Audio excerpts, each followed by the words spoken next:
आज चाहिँ यो अर्को हिसाब आएको छ 8 × 3x - 6 = 24।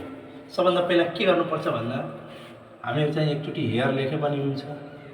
8 को पावर 3x - 6 = 24 अनि 8 र यहाँ 24 छ। अब यता चाहिँ भागमा भएको कारणले यो चाहिँ कट्छ अनि कटेपछि 8 3 24 अनि यहाँ कति बच्छ 3x - 6 = 3 अनि अब यहाँ माइनस छ भने उता गएपछि प्लस हुन्छ अनि 3x - 3x = 3 प्लस यताको माइनस आएर यता प्लस 6 भयो अनि 3 + 6 = 9 हुन्छ। 3x = 3 + 6 = 9 अनि अब यो इन्टुमा छ भने उता गएर भागमा जान्छ अनि 9/3 आउँछ अनि 3 तिहाई 9 अनि x = 3 एन्सर।